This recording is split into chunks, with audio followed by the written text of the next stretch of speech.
Well, hi, and welcome to today's webinar. It's part of the KaiNexus Continuous Improvement webinar series. It's titled today, No More Flavor of the Month, exclamation point. Learn how to deliver sustainable change. And it's going to be presented by Lynn Kelley. You'll learn more about Lynn in a moment. I'm Mark Graben, a senior advisor with KaiNexus. I want to thank you for joining us today. If it's your first time attending a KaiNexus webinar, just want to invite you to visit our website at kainexus.com to learn more about our software platform that helps you spread continuous improvement. We're passionate about that at KaiNexus, and that's why we're happy to host this webinar series. Let me introduce today's presenter, Lynn Kelley. So following a career highlighted by leadership roles in engineering, supply chain, and continuous improvement across various industries, Lynn retired from Union Pacific Railroad in 2018. Now serving as a senior advisor to BBH Capital Partners, she assists in sourcing, investment evaluation, transaction execution, and providing post-investment oversight to the firm's portfolio companies. At Union Pacific, Lynn was Senior Vice President of Supply Chain and Continuous Improvement. She was also the executive co-owner of the company's innovation program. Before joining Union Pacific, Lynn was Vice President of Operational Excellence, an officer and a member of the executive leadership team at Textron. Lynn holds a Ph.D. in evaluation and research, and she taught undergraduate and graduate statistics courses. Before becoming a professor, she held the positions of Executive Vice President and Chief Operating Officer of Doctors Hospital in Detroit. So I know we have attendees coming from healthcare and manufacturing and different industries. So given Lynn's background and experience, I know there's something here for everybody today. So with that, Lynn, I will turn things over to you. Thank you again for doing the session today. Thank you, Mark. All right, here we go. So New Year's resolutions, we're going to start talking about change right off the bat. I don't know how many of you make New Year's resolutions, but I do maybe every other year. And the thing about New Year's resolutions is that they're, as we all know, they're pretty hard to keep. So I want you to put in the chat, what do you think the probability is or the percentage of people who keep their New Year's resolutions? Just throw it in there. We'll have Mark read us a couple of those numbers. Yeah, so we've got some responses, 14, 10, 2, 10, 7, 5, 25, 8, 15, 10, 30, 5. Okay. Less than, consensus is a low, if not single digit number, Lynn. Yeah, and you're pretty right on there. So the average percentage is 9%, and in fact, by the end of January, 23% of people abandon their resolutions, and by the end of the first week, and by the end of January, it's 43% abandon their resolutions altogether. So you'd say, we're talking about change, right? We're talking about personal change, and you can say, well, yeah. It kind of makes sense that it would be so low because, you save up all year. I know for me, if I'm thinking, geez, I should work out today, but it's December and I think, oh, but my New Year's resolution is going to be to work out more, I'll start on January 1. Like we save up and on something that's usually pretty big and pretty major. But what about like something the night before? Like this, like Clocky. I don't know how many of you who know about Clocky, but you can kind of guess what it does. You put it next to your bed, the alarm clock goes off, and you have to get up and chase it. And some of you may have a Clocky. I've talked to someone who had one, and she said, yeah, it works. She chases it, but then she hits the snooze and sleeps next to it. And after like 3 chases, she's up.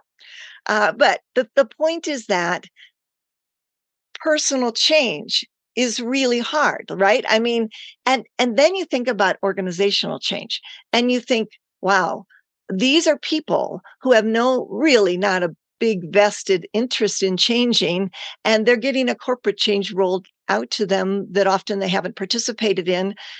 How likely is that to fail or even to succeed? So now it's your turn again in the chat. What percentage do you think organizational change fails?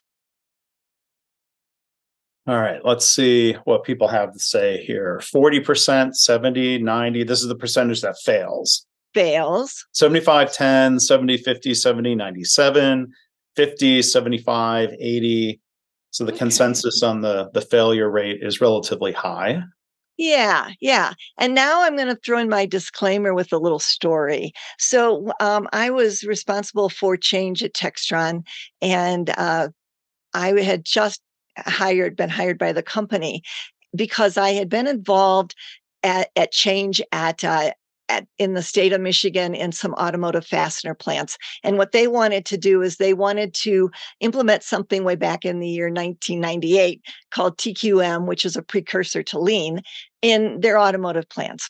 And they had 12 in the state of Michigan. So I helped them develop the program like 5S on the shop floor, and they went on to win the Michigan Quality Leadership Award. So then Textron, the company Textron, came in and said, well, we want to buy this company because we're building a fastener brand globally in the automotive industry. So then Textron came to me and said, how about you move to Paris, France, and you roll out what you did in Michigan in France and Germany? And I was a stats professor at the time, but I had studied Lean and TQM and had been to Japan at Toyota. And I said, yeah, my youngest was in college. I said, I'm there.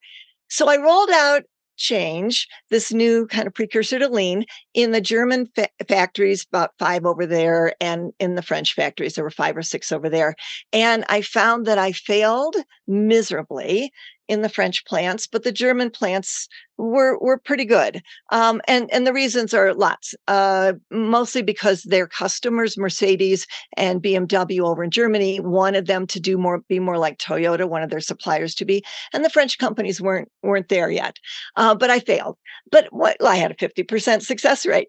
But I'm talking to my boss, and it's not looking so great. So that's started me on the journey of studying change. So I was studying change, and what I realized was that I was actually not doing so bad. So right around 2000, there was an HBR article, and it was called Cracking the Code of Change. And the author said, here's the brutal truth: 70% of all organizational change fails. And I went, wow, if it's in HBR, it must be true. Now, some of you now, I could probably see the chat filling up, are going to dispute that number. And I can tell you, I've done the research since then, and I have found lots of different numbers, depending on studies, but most of them range between a failure rate of 70% and 50%. So the best you could do is about 50%. So in any case, even if it's only 50%, it's too high when you think of putting resources in an effort and asking people to buy in, because when it fails, we leave damaged goods behind. We have people who no longer believe, and that's where flavor of the month comes in, and the next change is harder. So here's another study that I want you to answer this one.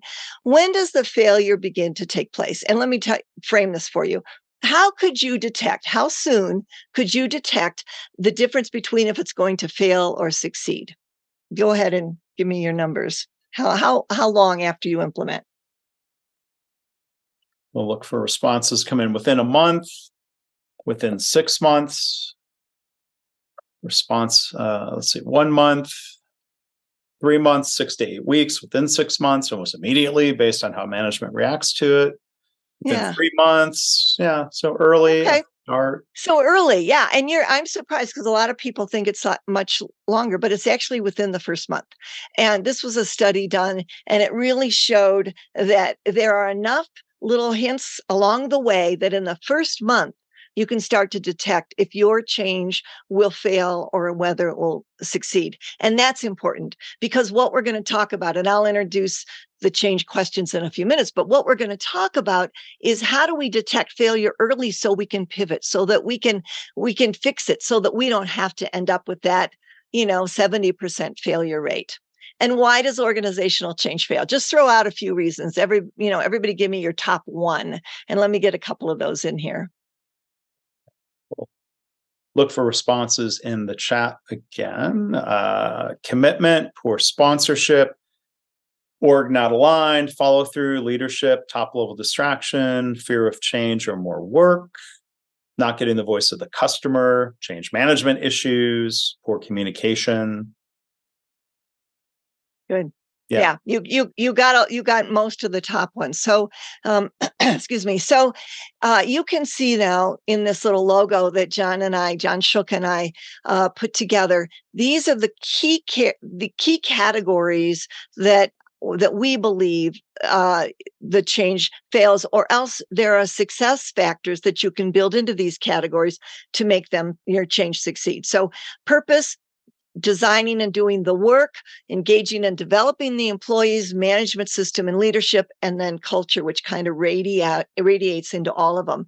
So we will go through something like this question mark in the order that it is. But what we ask people is, once you learn the change questions, you can go in any order that makes sense for you. We like to start with purpose, but after that, this is a very flexible methodology. So let me tell you how we got there with this methodology. I'll give you my story and then give you John's story very briefly. But basically, you heard that I failed. I failed a lot. I mean, I've been doing change now for multitude of years, 12 years at Textron. And Textron, if you don't know them, they own Bell Helicopter, Cessna Aircraft, E-Z-GO golf cars. I was in the mining industry in South Africa and Australia, and then, of course, automotive, where I was based in France. So lots of different businesses. And I was always doing change. Eventually, I reported to the chairman and CEO and was responsible throughout the whole organization, and kept making mistakes and failing and trying to figure it out. And every time I failed or made a mistake, I researched, okay, what could I do differently next time? And I really did go to the research. I went to peer-reviewed research. I tried to find out, and I came up with a list of 11 questions that they were building. First it was 3, and then it was 4, and then it got to be 11. And they fell in these categories, these 5 categories. And as I was, then what happened was, every time I'd implement a change, I'd go through this list of questions and I would say, is this applicable? Is this one? And I ended up then, after answering the ones that were applicable, with a customized approach to change for that particular change, which would be probably different than the next change I implemented. But I saw my success rate in terms of sustainment and delivering consistent results go up, up, up. And we'll get to at the very last slide, I'll tell you the punchline, the results. But it was very powerful, and it worked. And during COVID, I was going to write a book. I thought, people said to me, you should write a book. And I thought, well, yeah, you know what? I think I kind of figured something out here. And when I'm no longer really as active in the workforce anymore, and it's just going to go with me. So John Shook and I served on a board together. And during COVID, we had a board call, and we started talking afterwards. And I said, what are you doing during COVID? And he said, I'm writing a book. And he says, what are you doing? I said, I'm writing a book. What's yours about? Change. Hey, wait a minute, mine's about change. And so then we said, well, let's be writing buddies. Let's each write our own book, but we'll write a chapter a month, share them, and give each other critique. And it only took us 2 months to figure out we were really writing the same book. So essentially, through the course of his career, and also being the head of the Lean Global Network, and seeing Lean successes and failures in multiple countries, he came up with this whole list himself, which, when we overlaid them, we had about 85-90% overlap. And what I was missing, he had, and what he was missing, I had. So that's thus the change questions. So anyway, that's kind of the origin of them. Now let's talk about how to use them. Basically, you can use them several ways. You can read the book and you can go through and pick the ones you want. Because I was working at Textron in 32 different countries, I had a digital version, which was a clunky Excel version, but it worked because before Zoom, we were doing stuff over the phone with Teams, and then we all had a version of this. Well, if you wanted, this is free, changequestions.net. You could download the digital workbook. It's about a 40-page document. It's fillable PDF. It takes you through the 11 question. It has pages for team action items, all kinds of things. We want you to use it. It's there for you to use. John and I wanted to make this free. You can decide to buy the book or not. The book is 200 and something pages. So, you get more, you get stories, you get more background, you get a lot of examples in the book. But if you can do it with this, go for it. So that's how you use the change questions.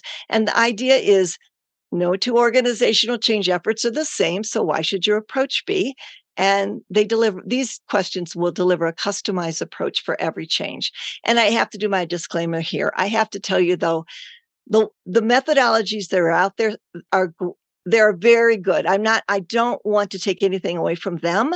This is just a different approach. And if this works for you, we hope you enjoy it and try it and it works. Okay. My last job before I retired was Union Pacific Railroad. They came to me and said, we want to do lean on the railroad.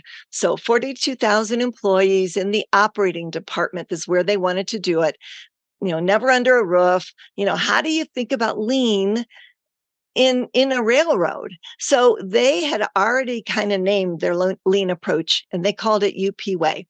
And by the way, this railroad story is the case study that goes through the books, through the whole book. So in the book, we talk about how when I was hired, what happened, and all of the, near failures, and then the misunderstandings, and all of the things that happen, and trying to get buy-in with a lot of people who, when I would say we're going to do lean, they'd say, what? What's lean? So it was a wonderful journey. But they had named it the UP Way. And this is, you can see the elements of UP Way. They wanted to engage employees. That was the number one thing the CEO told me, but also to continuously improve. They wanted to improve safety, productivity, but also customer satisfaction. So that's kind of the case study, and the examples that are in the digital workbook follow the case study. Okay, here's a change question. This is the first one. So the first one is, what is a situational problem you want to solve with the change initiative? And when you answer that question, it gives you a purpose statement. And normally, although we say you can move all the other change questions around and skip the ones that don't apply, this is one that we think is important. And the thing is, if you already know the answer, it takes a minute. Sometimes I teach this in large groups, and the people that, I say, if you know the answer to this, you can write it in a minute. And sure enough, boop, boop, boop, they put it into the digital workbook. But the people that have to think about it, those are the times that you absolutely need this question. But we say, define it anyway, because you want all of your team that's going to help you implement to know what the purpose is. You want leadership to know it. Make sure they buy into it before you go any further down this path. So we do ask that you start off with a purpose statement. And why do we do that? Well, okay, I'm going to go back to 2-year-old, 3-year-olds, kind of every age. Toddlers are known for something. Terrible twos are our good 2-year-olds are terrible twos. The 3-year-olds are known for asking why. In fact, they ask why about 8 times a day. I mean, it doesn't matter, morning, noon, and night. They're going to ask why they don't take a break for holidays. Some of them, I read some studies that say they keep going on up until they're 10 and 12 years old. Some of them ask 30 times a day. So consider yourself lucky if you're only getting the 8 times a day. But consider it. It's an innate need. When we're just 3 years old, we have a need to understand what we see, what we experience in the world around us. We want to know why. So then you might think, well, maybe it doesn't carry on into the workplace, but it does. And out of all the groups, there's been a lot of studies on purpose in the workplace. One of the studies that was done by PwC said that out of all the groups, the millennials have the strongest need to understand why. And when you think about the idea of purpose, if people need to understand why just for doing their day-to-day work, think about how much greater that need is when we're asking them to change something, to do something differently, to maybe take a little time to learn something new. Think about your own New Year's resolution. It's really, really hard. And why do we make it harder for them? Give them the purpose. Let's respect them enough to say, here's the purpose. We know you need it. We're going to tell you what the purpose of this change, why we're asking you to do something differently. Okay, so now I just wanted to show you the digital workbook. This is page 8 of it, and it's much bigger than this, but we've given you some hints. In the digital workbook, you'll get agendas, meeting agendas, sample agendas, deliverables, suggestions of who you could invite to your meetings. But on the very beginning, the purpose statement, we say often they're structured as a 2-part sentence. You probably will have, something like what it is, what are you going to initiate or implement, and then why. So you've got this nice, robust purpose statement. And then as an example, if you were in the PDF right now, you could type your purpose statement in here and you could play with it and save it to your own computer and use it. So you start off with the purpose statement. There's another section to purpose, another question you'd ask that has to do with value. In other words, what is the value that you expect to get from the change? But we're going to skip that and go right to design, do, and improve the work. And in this section, we're going to start with a story. So I told you about beginning at Textron, and so let me just expand on that story. So when I ended up, my last job is I was supporting the chairman and CEO, and I was rolling out big changes like a supplier portal for all the aerospace businesses. So lots of changes that touched a lot of people.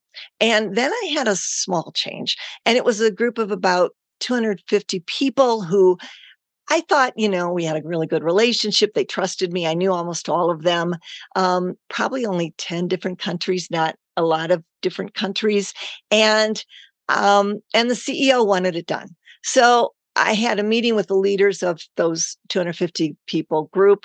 And I said, hey, the CEO wants us to do this. Let's talk about a little bit, but we probably need to just do it. But I want to hear your input. And people didn't really oppose it, maybe because I said CEO, but they didn't really oppose it. And I said, okay, well, we'll just see. And then no one came to me afterwards and said they weren't in favor of it. And so, I was getting arrogant. My success rate of change was going up. And I thought, hey, I'm not even going to ask myself the change questions on this one.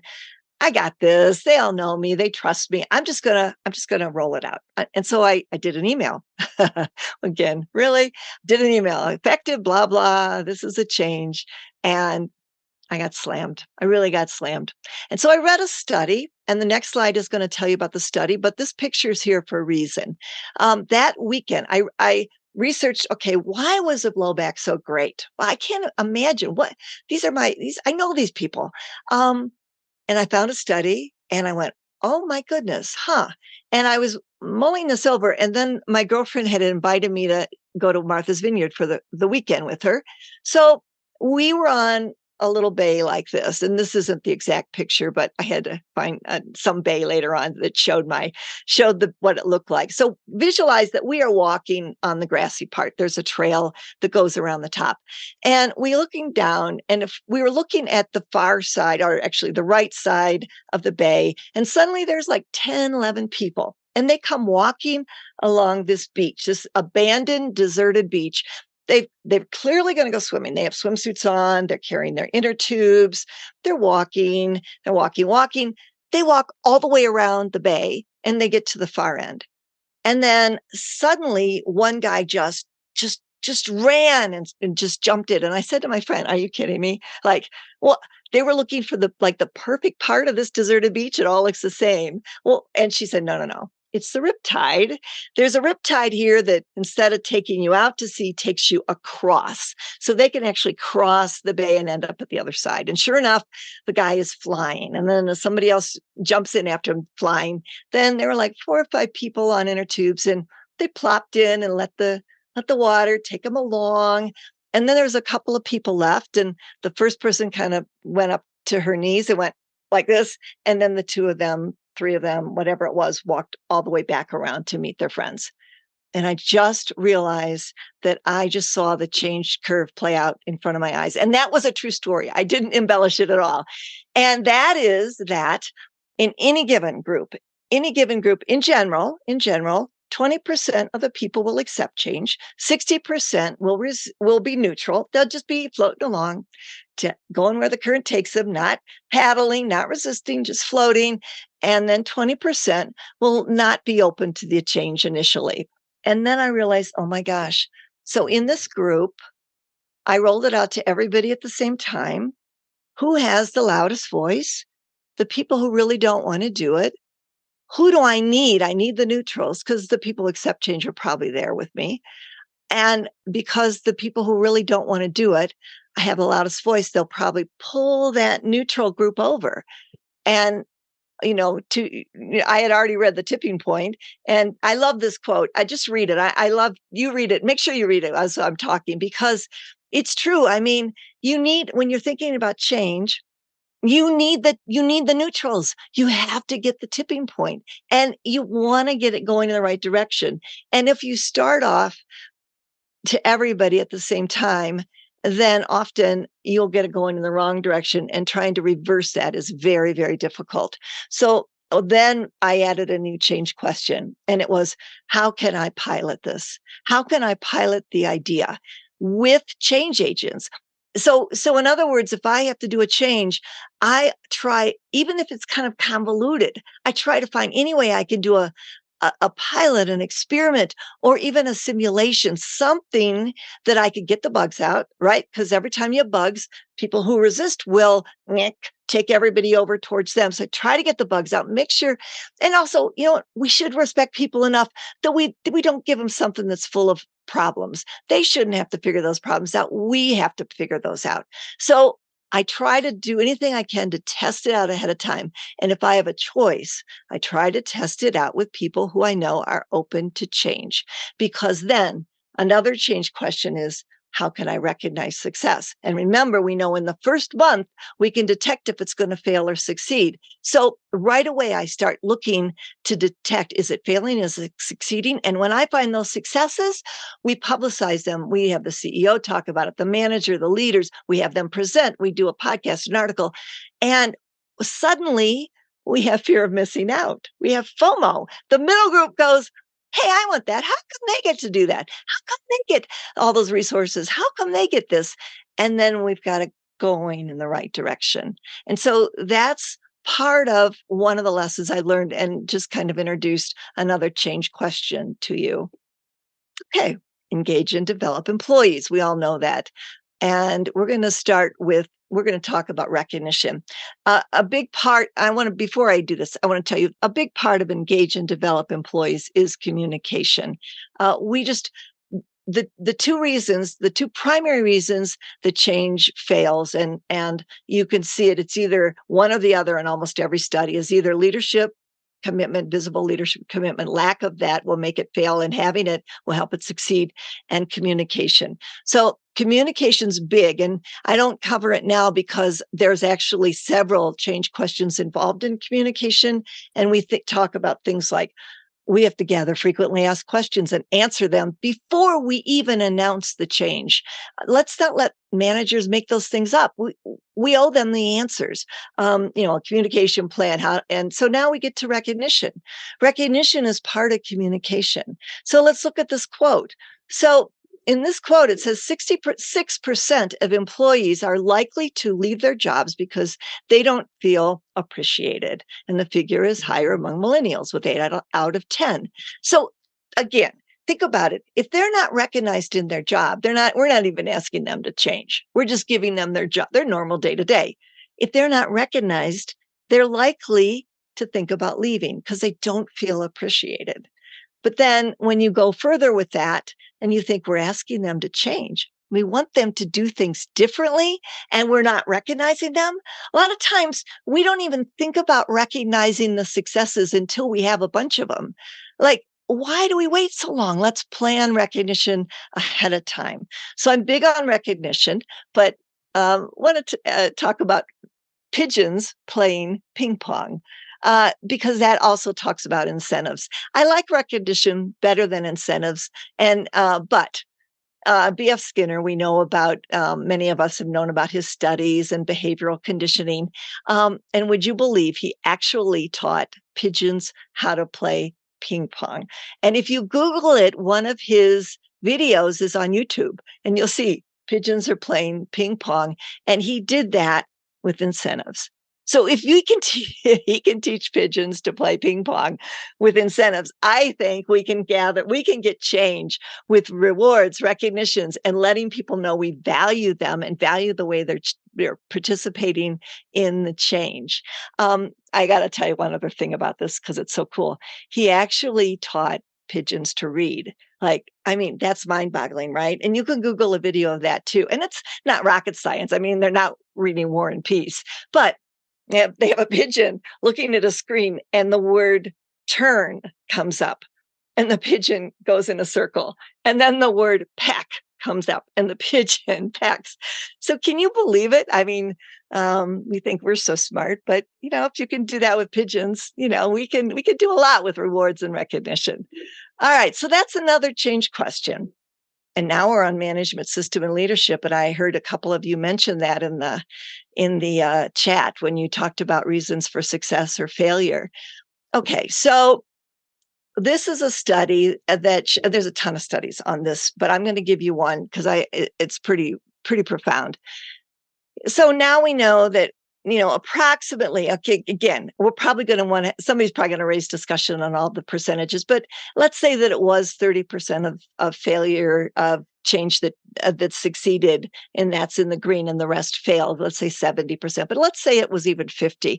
So this particular study was done by McKinsey, and actually the McKinsey study did find, because McKinsey studied this too, they did find 70% in their study by asking a question, and they defined failure as anything that didn't meet or mostly meet the expectations for the change. So that was the way they defined it, and it's 70%. Out of that group, 33% of the times that it failed, it was because management behaviors did not support the change. And this is important because a lot of times when we look at managers, we say, well, they visibly support it. And you know what? Yeah, usually they do because they're supposed to, because their bosses tell them, at least to you, at least to their boss or whomever. But it's their behavior that gives the signals to people, is this something we're going to do or not? So one of the change questions doesn't ask managers if they support the change. One of the change questions says to managers, how can you show visible support of this change? It does ask, do you support this change? And if not, why? And what would it take for you to support it? But then it goes on to say, okay, how can you visibly show your people you support the change? And we ask them to think of ideas, because think about psychologically. Now you're not telling them how to visibly support. They're in their mind already visualizing themselves with the change, and they're visualizing how they're going to support it. And you're giving them a little bit of autonomy, because another great quote is I love it. People accept what they help to create. So you're helping them to create their thought of how they're visually going to support the change. So that's why we don't just say, did management buy in? We want to know how they're visibly going to support the change. And then we're into culture. And culture, I'm sorry, I didn't mean to do that. Let me go back. Sorry. Culture permeates all of the other areas. And so what we do with culture is we have found ways to build in culture amongst each of the change questions. So for instance, in design, do, and improve the work, when you're designing the work, you're actually asked to look at the context or the culture in which it takes place. You're constantly thinking, frequently asked questions. You're gonna have tidbits of culture all throughout. But this is a catch-all because culture is so critical, and it's really hard to change culture. So, don't even think right out of the gate you're going to change culture. That may be part of it, but it's often really difficult. So, you want to try to use culture. So what we do in this question is we ask you, define your culture high level, and then we say, how could you leverage the culture to help support the change? And there's ways to do that. And then, is there anything that could prohibit your change from being effective? And how can you mitigate that risk? How can you think about how you can mitigate it if you haven't already done it in the other change questions? So that's that piece where we recognize the power of culture, and we try to think about how we could use it for our benefit and how we can mitigate the risk of it making our change successful. Okay, implementation, yet another one of my many failures. So I rolled out a big change. And I had, as a lot of I created the implementation plan, and a lot of our implementation plans are the same. Mine was very typical. It was, by this date, blah, blah, blah will happen. Everybody will do this. By this date, everybody will do this, and going on. And this was early in my career with Textron in implementing change. And so I did that. And then the change failed. And so I tried to go back and see, well, where in the process did the change fail? And it turned out that it failed really like early on. Like there was something, remember I said we need to test the change to make sure that we get all the bugs out. So so we don't ask for people to try to get the bugs out in addition to changing. Well, there was kind of a fatal flaw in the change itself right at the beginning of the implementation. And I didn't really detect it. And so there is a change question about detecting it early. But this has to do with what kind of implementation plan you have. When you get to the point where you're implementing, there's been a study, and again, it's an HBR study. The quote is at the bottom. It's Harvard Business Review. And there were 300 and something companies studied. And what they found was that they were all implementing change, and there were two different ways they implemented. The one was called operational speed, and that was a timeline based, do this, do this, do this by this date. It was timeline based by date due. The other, and moderately successful. The other one was they named that operational speed.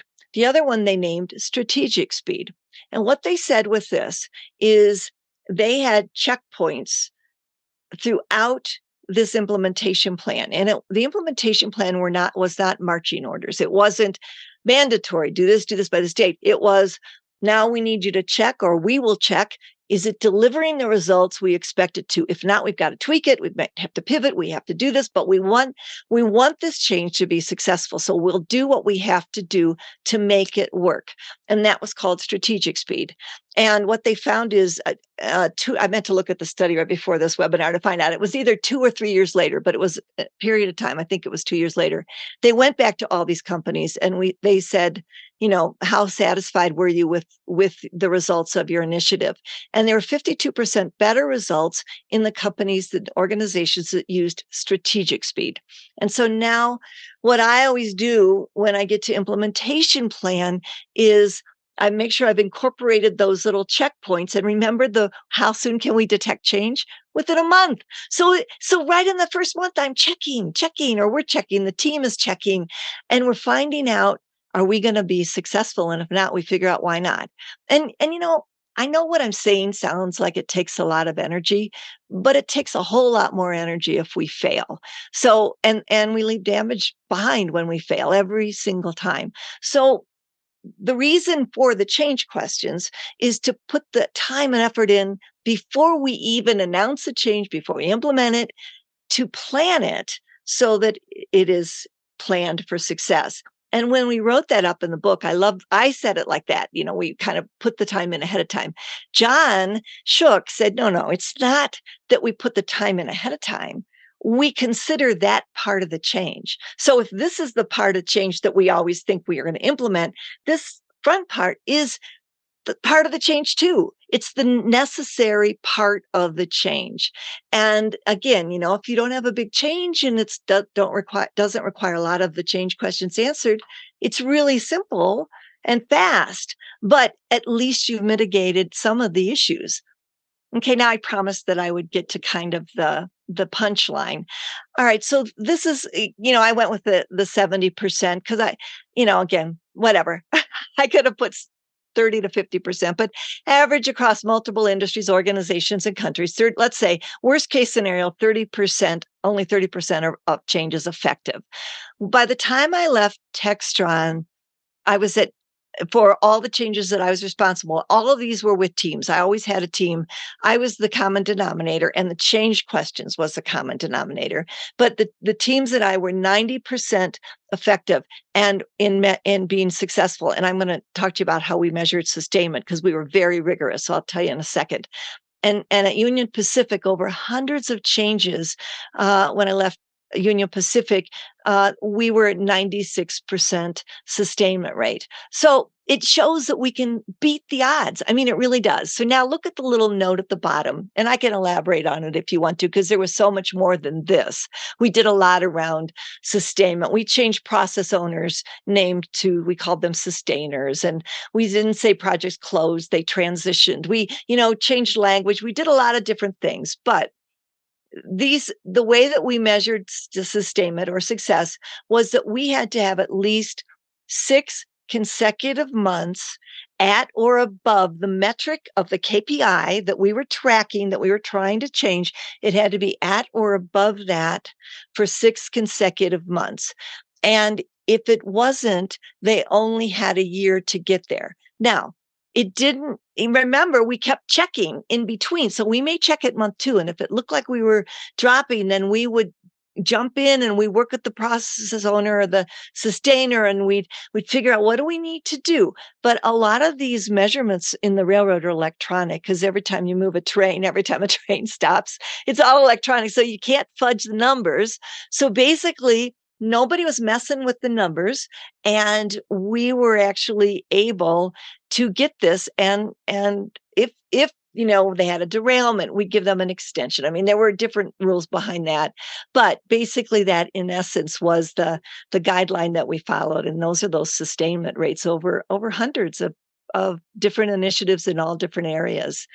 So I think you told me I had 40 minutes, and I went over by 2 minutes. So Oh, I think you're right about spot on, because you started a couple minutes the top of the hour after the initial intro. So thank you, Lynn. We'll encourage people to continue submitting questions. Please do so using the Q&A button. And before we do that, we've got just a couple quick announcements. You can advance that, please, and we'll come back to Q&A. You're making me work some more. I was done. Sorry, just a couple clicks, and then there you go. All right. So our next webinar is scheduled next month, December 5th, with our very own Stephanie Hill, a senior lean strategist at KaiNexus. It's going to be titled Engaging Senior Leaders to Accelerate Your Continuous Improvement Program. Registration is not yet open, but since you are part of today's webinar, you'll receive an email inviting you to register for that webinar, or you can always sign up to be notified if you're watching, let's say, the recording of this at kainexus.com/webinars. So I know Stephanie's going to do a great job next month, and we invite you also to click on that button on the webpage for the Webinars On Demand library. Over 100 webinars for you to view alone or with your team and talk about. A lot of great content there. Next slide, please. We also invite you lots of free resources on the KaiNexus website. We have a blog at blog.kainexus.com, a couple of blog posts every week about all things continuous improvement. So we invite you to check that out. And then finally, next slide, our podcast. You see our mascot, Ophi, there with the headphones in the logo. The KaiNexus Continuous Improvement Podcast is available through all of the major podcast services, kainexus.com/podcasts. If you're a subscriber to the podcast, you heard my discussion with Lynn, the preview of the webinar, and the full audio of today's webinar presentation will be available there in the podcast. Perfect if you want to revisit that on your drive into work one day, or on a flight, or on a walk. That audio will be available. Please subscribe to our podcast. All right. So then with that, if you can advance it to the Q&A slide, and you can see Lynn's email address there, and the website, changequestions.net. Somebody had put in the chat, the name of the book is Change Questions. So again, changequestions.net.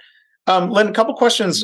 First off, kind of going back to the beginning of your presentation with some of the data and some of the studies, it maybe was an opportunity for you to comment on.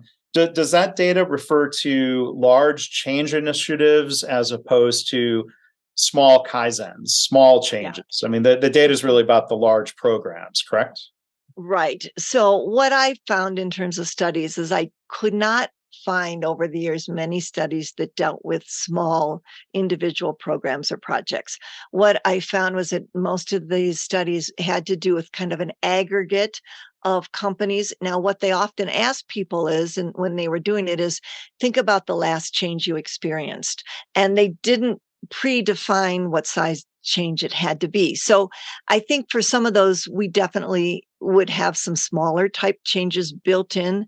And especially there's one study that was done by, I think it was, it was IBM, and it was change practitioners. Those folks probably would have had smaller studies built in. And by the way, their their failure rate they put at 40, I think it was 46%. So they had a little bit better success. They might have been smaller projects too. Yeah.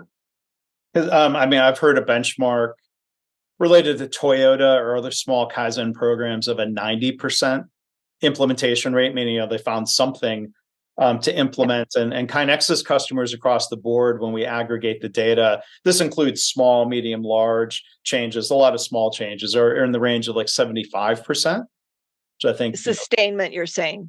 Well, sustainment might be a different measure, but I think at least deemed initial success. Got it. Okay. Yeah. So there's a lot of people in our customer base doing things really, really well. But one other follow-up question. Which it seems like the larger the initiative, maybe the higher the risk, the higher the failure rate. Is there something to be said for trying to take a big initiative and trying to chunk it up into smaller initiatives? Well, that's my personal belief. So that's always, if whenever it's possible, that's always the way I've rolled it out, because a lot of times different circumstances have different things you have to mitigate risk for. So what could work in one country, if it's a large one, a large multinational, or even like at Union Pacific, you've got LA may be very different from Omaha, Nebraska, right? Or North Platte, Nebraska. So you had different circumstances. And so what we tried to do is really do a rolling implementation whenever we could. And then also, people embrace what they help to create, so we could give local folks an opportunity to not just do plug and play, but help refine the solution for them. So I always believe in that whenever possible. And I would say at Union Pacific, those rates that you saw at Union Pacific were mostly smaller changes. It was all of our changes, but there were a lot of, we're doing this in this yard. Okay. And then this in this terminal, which would have been a little bit bigger. And then this across all operating. So you had all different sizes of changes. Yeah.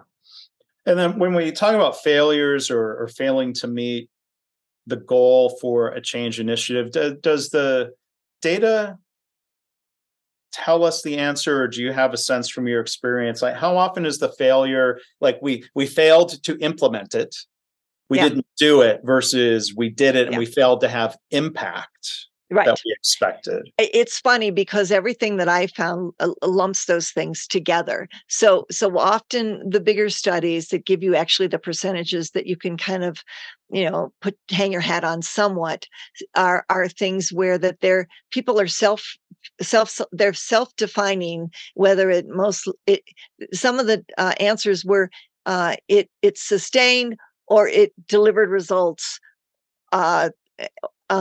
mostly made you happy. And then one of them, then like a middle category would be mixed results. So it's kind of like a hodgepodge in a lot of these big major studies. Now, a lot of the smaller studies that dove into particular areas like leadership, studies that just talked about leadership or just talked about the need for communication or failure because they don't have the capability to do the new work, they weren't trained or didn't have the resources or whatever. Those are often a little bit more deep dive. Mm-hmm. Okay. Thanks, Lynn. There's a question here from Katie. Well, part of the answer is clearly because you're such a compelling change agent. Could you please give us some insight on how you manage to maintain focus of management teams who are often pulled in so many different directions? You got a compliment and a question. Well, thank you. Thank you for the compliment. I think part of it is it gets easier as you build your track record. There's no doubt with that. And then when I started like at Union Pacific, so just think about it. Well, first of all, you probably don't know, but people at Union Pacific don't really leave because up until a couple of years ago, they had an amazing pension plan, including like for a lot of the workers' healthcare. So wasn't unusual that I'd sit in a room and I'd be introduced to everybody as the newbie, and everybody would say their name, where they worked, and years of service. And isn't that interesting? That shows how much it's valued. And it wouldn't be unusual to have 20, 30 years of service. So you've got a long serving group of people in that world who have looking at me, I don't know railroads, I know manufacturing. I'm a woman, I'm hired in from the outside. I don't have a network. I don't know anybody in the company. So I had to find change agents. I had to start one at a time. And I started finding like people that believed in it. And I want to tell you a quick story because it's so cool. Yeah, I've got a minute. I'm going to do it in a minute.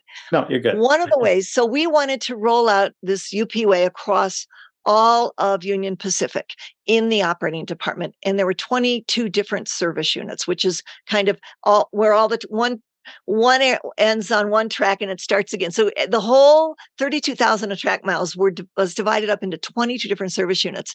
And we wanted to pilot it in one in the north, one in the south, and one in the western region. Well, to try to find somebody to volunteer for that or to tap somebody and say, it's going to be you would be really hard. So then what we did, and I didn't know who I could trust and who was a change agent. So what we did is we said to every service unit leader, we're going to do this new thing. It's going to get visibility to the very top. It will improve your operating ratio. It will blah, blah, blah, blah. You're going to get some resources at the beginning. We told them all the good things. And we said, we want you to volunteer if you want to be chosen for the pilot. And, first the change agents started volunteering, but then people were like, ooh, they're volunteering. It's going up to the COO. I better volunteer. And pretty soon everybody had volunteered. Okay. Now, psychologically, you've got everybody volunteering to be a pilot, whether they really want to or not.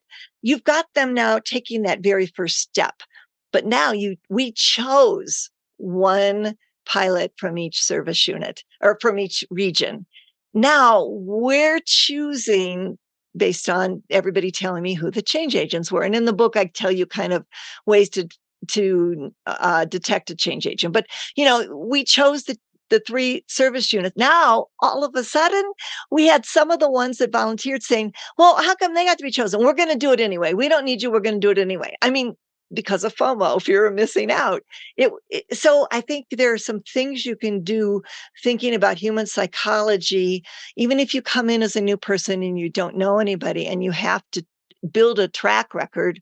There are ways that you can do that just maybe by being a little creative and thinking how can I engage people in this? Mm-hmm. Thanks, Lynn. There were two questions related to strategic speed. I'm going to just read them both here. They're both short questions.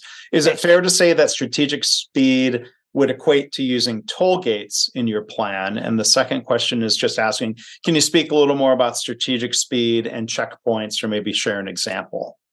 Good. Okay, good.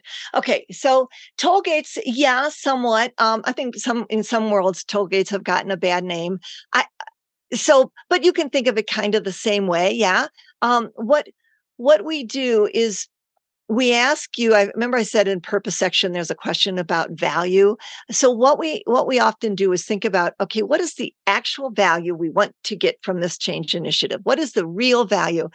And then later on, a change question goes, how can we measure that real value? So what happens a lot of times is that, sometimes we say, okay, we want to get this. We want people to use it because it will improve, blah, blah. And then we say, okay, we have to train everybody in the new stuff. So then we make a toll gate or a checkpoint, number of people trained. But that's not the value that you just because they're trained. We've stopped short. It's important to know how many people are trained, but we have to know if we're really getting the value. So, then you could say, well, the number of people using it, and maybe you can detect that in the system if it's like a new billing system or something, but it's still not the value. So now what if it's the reducing the number of billing errors? Well, now we have to actually go in and check, and it can be a random check and be a spot check. It doesn't have to be 100% of everybody, but basically you go in and you check. And one of the ways we did it, let me see, I just don't want to take so much time on questions. Let me do it really quick because I love this. One of the things we did is we had our managers do the training for the early lean tools, and they had to train their own people, but we were there to assist them. And right after the training, during the course, we gave four questions. Do you think this to all the people in their team? Do you think this will engage employees? Do you think it will improve your quality, your workplace quality, the quality? Do you think you're going to use it, and do you understand it? Then 3 weeks later, we polled everybody again. Now, all of the surveys were anonymous, but we knew by manager who we were. And now we said, has it improved engagement? Are you using it? So now we're checking to see, did they actually use it? We said, do you still understand it? In other words, does it work for you? And then has it improved any of your metrics? Now we're asking 3 weeks later, and we can tell who's implemented, who hasn't, which managers have given it lip service. So those types of checks, you asked for an example, those are the types of checks that I'm talking about. And we stop there at that site. If they're not doing it, we go out there and we figure out what's going on. Yeah. All right, Lynn, maybe we have time for one more question. It's a meaty question, but I'll make it short. Gabriella Okay. asks, I'll try to summarize it, that KPIs are often influenced by outside factors, also by the changes in our processes. Systems deteriorate over time. How can we track KPIs and declare they're sustained over time without kind of understanding outside factors, entropy, if there's not a simple cause and effect between what we did and the change in the measures? Well, early on, you have to find a way to isolate it, even if it's difficult. I think if you're digging in, and in the design, do and improve the work, we ask you to dig in, actually go to the workplace, see how it's being done. Understand, you could see the outside factors. Ask people what else influences this. I know you all know, you do a measure and a countermeasure. So in other words, if you know that you could sub-optimize this by increasing this, then you maybe measure both of them. It would not be unusual that we would have two metrics that we're tracking at the same time, and they both have to stay solid. But I also don't believe in measuring through all eternity, because then we build bureaucracy. So I feel like what we did, we threw a dart at it. We couldn't find research behind it, but we said we're measuring at least 6 months of sustainment. And since a lot of these are key metrics. If it's a KPI, it's a key metric for the leader anyway. They're probably going to still measure, but we're not going to actively measure. And then some things do happen that take it backwards. But if it's a true KPI, somebody who's a leadership position, if they care about the KPI, they're going to flag it, and hopefully they would call. We will often get called back in. Okay, we had a derailment. Now we've had changes in the way the work is done. We got to get back. We need a reboot, and we would do that. That is a very meaty question, and I could talk for a long time about it. But I hope I gave you a few snippets. Yeah. Well, and Gabriella, maybe you can follow up with Lynn. Her email address is there on screen, and encourage everyone go check out the book. You can learn more at changequestions.net. Again, the free workbook, Lynn, thank you for providing that. And then the full book that is also available. And it's audiobook and Kindle. John reads some parts, so you can it's all on Amazon. Great. Well, I hope people will go and find that. Lynn, great job today. There are a lot of thank yous and great job messages in the chat. So definitely amplify that. And, thank you for doing this today. You had shared it was your first webinar. You would never know that. You did a great job. You did a great job. Thank you for thank you for being part of our series. And thank you everybody for attending and participating. Hopefully we will see you December 5th. Our next webinar in the series. People are saying very informative, great presentation. I enjoyed the session. Great topic. Join us on December 5th. Stephanie Hill from KaiNexus will be doing her webinar. Thanks again.